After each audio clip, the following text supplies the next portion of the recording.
So yeah, when it comes to research, right? So it goes without saying it's the most important part of strategy. The book gives you insights of kind of using the previous material available in the organization, um, learning from people who are already expert at it, kind of networking and leveraging their knowledge in order to speed up achieving your goal. And their research tips such as the database which is available in the organization, looking at the annual reports, looking for any outliers, because the biggest lessons are learned from that. Conducting interviews is the part which talks about um, how to hire people and how to you know find the perfect fit for your team. And these are the tips, right? How to do the interviews. So in consulting, you interview to get information, to get information from clients, from customers, or from stakeholders. And how do you do that? For that, you always need to make sure that yes, that you are confirming what you have heard or you're documenting is right. And and always make sure that you're taking notes. You can't stress on that. So that's why they insist on going in pairs. They kind of emphasize and adopt the Colombo tactic, right? So that's more like did I forget something? Just to confirm, just to be sure that you're not missing out.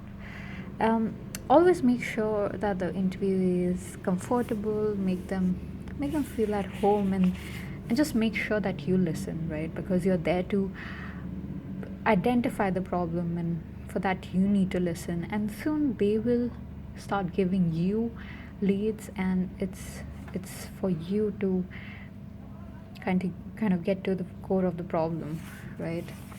And then it gives you a look into how to handle difficult situations.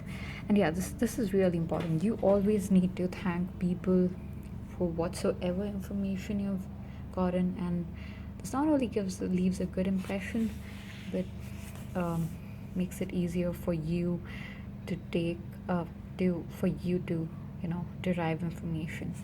Brainstorming, very very important part. um, Talks about being prepared for the meeting. People prepare for their respective parts, and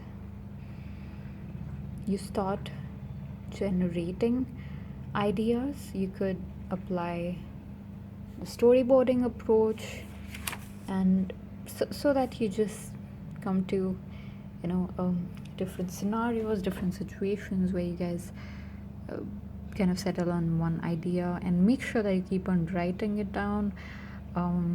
And always be just open to any sort of ideas, and do not take anything personally, right?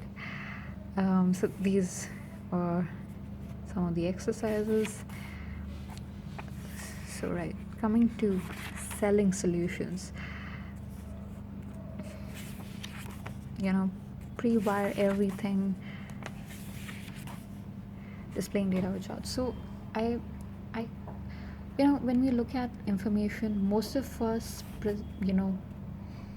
uh, process information, most of it, about 80% visually. And having the right set of charts, I think, is the most famous chart, the waterfall chart used by McKinsey. um, so it gives a clear perception of how things are picked up and how they come down. Managing internal communications, of course, it's really necessary that you keep the information flowing, everybody's on the same page, you keep on communicating. It talks about how to present data via mails or voice messages. Make sure it is concise, covers everything, and there's a structure to it. Don't like write huge paras. Always be kind of paranoid. Just be aware of the market trends. be aware of things which people might be coming up with, how to deal with